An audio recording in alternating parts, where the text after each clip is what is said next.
Pada sesi ini, kuis akan kita bahas dalam bentuk video. Jadi kita coba mulai. Saya dapat soal yang kayak gimana ya.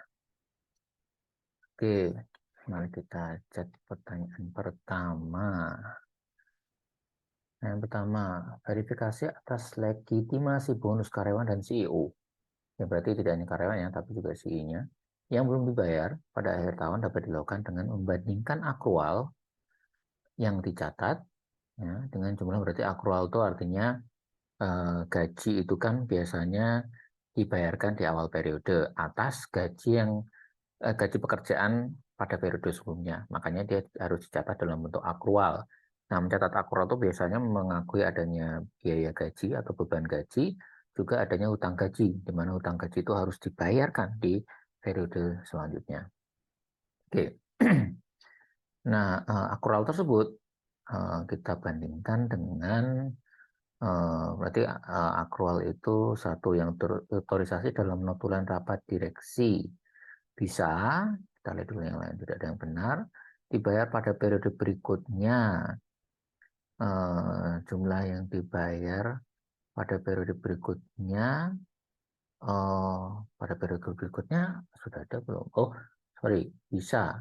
Tapi yang ditanyakan adalah legitimasi ya, jadi bisa tapi mungkin kurang tepat. Di akun beban atau biaya juga ada kan, tadi juga dibebankan ya. Terus kemudian digunakan periode sebelumnya. Ini tidak mungkin ya. Tapi verifikasi atas legitimasi. Jadi bukti legalnya. Jadi dasar pengenaan bonus karyawan dan CEO ya mestinya berarti yang ini. Karena yang bisa dan yang paling ada dokumen legal ya, ada notulen yang ditandatangani atau dari hasil rapat gitu ya. Sedangkan yang lainnya mungkin tidak legitimate gitu ya. Oke, next. Pertanyaan kedua, apakah dua tujuan audit utama terkait dengan saldo? Oke ya, berarti kita lihat ke saldonya. Dalam pengujian utang gaji, utang gaji tadi adalah akrual yang terutang yang kemudian nanti di periode selanjutnya yang harus dibayar karena kaitannya dengan saldo. Berarti kalau periode selanjutnya harus dibayar itu pasti akan berhubungan dengan pisah batas ya, karena periode sebelumnya dan ada periode selanjutnya. Periode sebelumnya itu sudah diakui bebannya atau akrualnya, kemudian periode selanjutnya itu pembayaran akrual hutangnya tadi ya, sehingga pisah batas. Oke, ini gampang ya, langsung ada pisah batas. Terus kemudian yang kedua, karena ini saldo, maka seberapa jumlah dari saldo hutang gaji yang harus kemudian dibayarkan di periode selanjutnya, ini berarti keakurasian dari jumlah saldonya. Ya, tapi yang pasti karena di sini salah satunya yang ada pisah batas ya. Oke, next.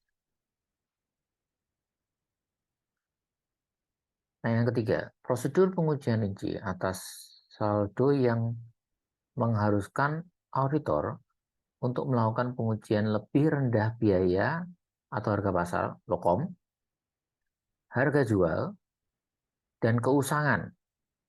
Oh, ini ada kaitannya dengan apakah sediaan itu bisa direalisasikan ya, karena lokom tuh misalnya sediaannya sediaan sayuran misalnya, maka kalau di pagi hari dia mungkin masih harganya masih harga pasar gitu ya.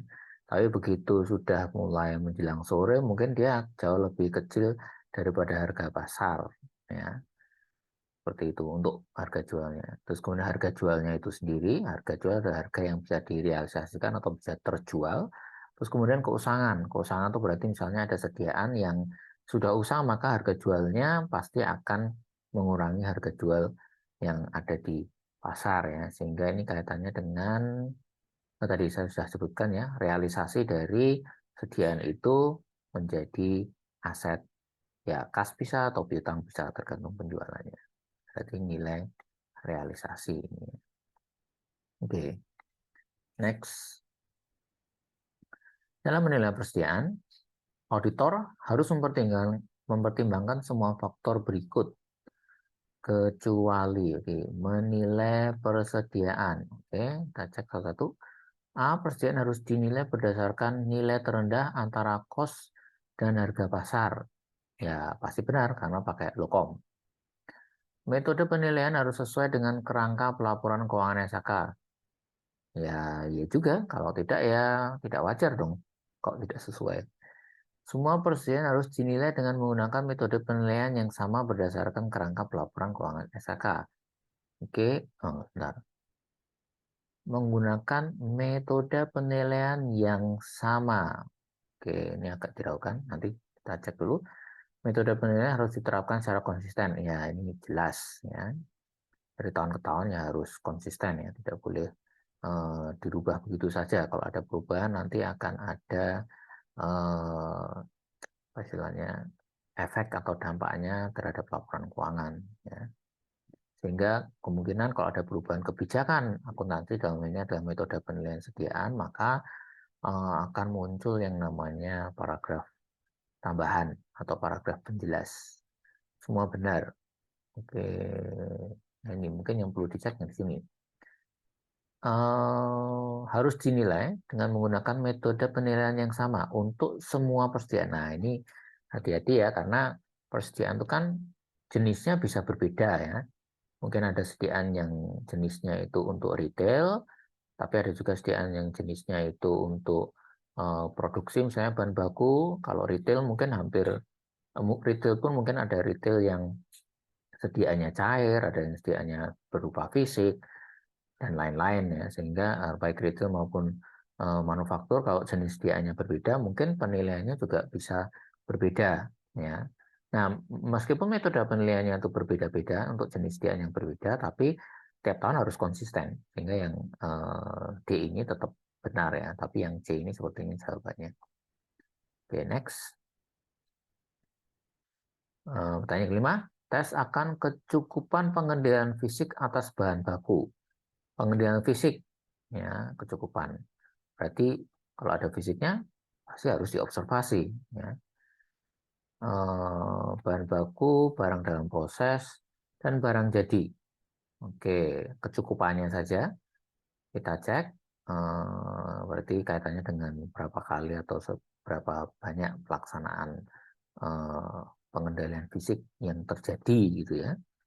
Berarti kita bisa, ini ada observasi dan penelusuran dokumen, penelusuran dokumen dan konfirmasi, penelusuran dokumen dan wawancara, observasi dan wawancara. Ya, pilihannya ada dua ya, observasi, penelusuran dokumen, atau observasi dan wawancara. Karena kalau pengendalian fisik cukup enggak ada pengendalian fisik, itu pasti harus diobservasi ya, karena ini secara fisik.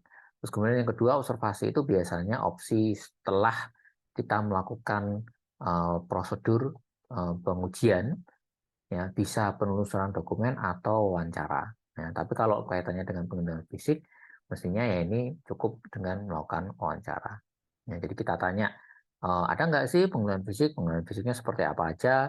Terus kemudian untuk memastikan bahwa hasil wawancaranya itu valid, ya kita observasi. Nah, sehingga observasi dan wawancara. Oke, next. Siklus penggajian dan personil berakhir dengan peristiwa. Oke. A. Tidak ada yang benar. B. Membayar gaji dengan cek atau transfer. Oke.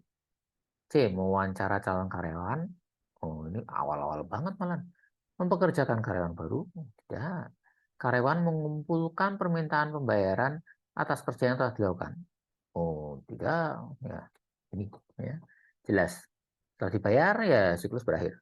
Ya, karena memang penggajian dan personalia itu endingnya ya dibayar gajinya atau upahnya dengan cek atau transfer. Oke, next. Yang ketujuh, pada kebanyakan perusahaan manufaktur, siklus produksi itu dimulai dengan oke, siklus produksi ya. Penyelesaian produksi udah selesai. Penerimaan pesanan bisa, tapi kayaknya ini lebih cocok di siklus pengeluaran. Ya, sorry, siklus penerimaan. Ya, jadi ada pelanggan order kan, itu menginisiasi untuk siklus penerimaannya. Tapi kalau untuk siklus produksi mungkin kurang cocok. Permulaan produksi atas pesanan dari pelanggan, pembelian bahan baku untuk pesanan pelanggan. Oke, sebelum produksi harusnya beli bahan baku dulu. Berarti yang menginisiasi ya. Begitu kita membeli bahan baku itu persiapan untuk proses produksi. Oke, ini ke waktunya habis ya. Tadi sampai tanya ke 7. Ya, 7 ini tadi berarti harusnya jawabannya tadi ya ini ya. Pembelian bahan baku untuk pesanan pelanggan tadi ya, seperti sudah saya ceritakan. Pertanyaan ke-8 di sini. Perhatian utama dalam pengujian terkait utang gaji. Ini utang gaji masih limitnya tadi ya. Adalah untuk memastikan bahwa A. Tidak ada akrual kurang saji atau dihilangkan. Oke, bisa. Akrual dinilai dengan benar. Bisa juga. Akrual tidak lebih saji. Kayaknya nggak mungkin deh utang lebih saji. Ini nggak mungkin. Transaksi dicatat pada periode yang tepat. Bisa, karena ini kan akrual ya. Tidak ada yang benar. Oke, kita ada beberapa calon jawaban. Tidak ada akrual kurang saji atau dihilangkan. Akrual dinilai dengan benar. Transaksi dicatat pada periode yang tepat. Oke, sekarang pengujian terkait utang gaji. Oke, utang gaji itu berarti kalau untuk kurang saji atau dihilangkan gitu ya, atau tidak ada akrual yang kurang saji atau dihilangkan, utang gaji pastinya dia akan dipastikan ya, pasti juga ya perhatian utama gaji. Kalau akrual tidak lebih saja yang tadi akrual dinilai dengan benar, ini kaitannya dengan akurasi gitu ya. Terus kemudian transaksi atau periode yang tepat, ya kalau utang gaji ya mestinya pencatatannya di periode sebelum tanggal laporan posisi keuangan. Oke. Tapi karena ini katanya dengan utang, ya utang gaji, maka jawaban yang paling tepat adalah ini. Tidak ada akrual yang kurang saji, karena satu kita kaitkan dengan sifat dari akun utang itu dulu, ya utang gaji.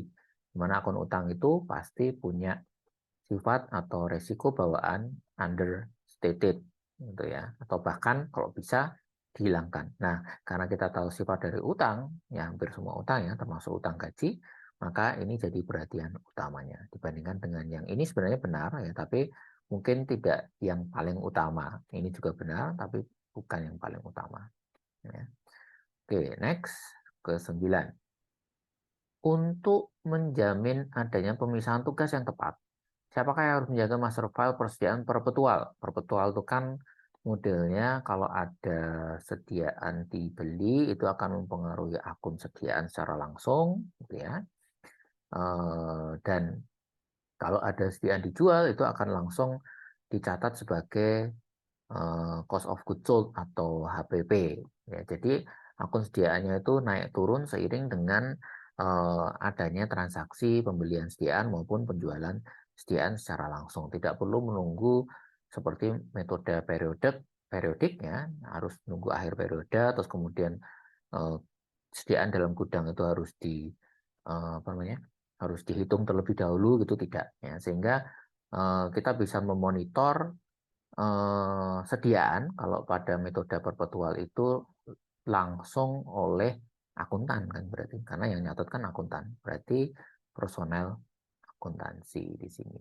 Nah, kalau ini periodik mungkin ke personel gudang ya karena yang nanti di akhir periode dia mereka yang harus melakukan perhitungan fisik sediaan terus kemudian juga memastikan jumlah sediaan secara periodik yang ada itu berapa sediaan akhirnya. Ya.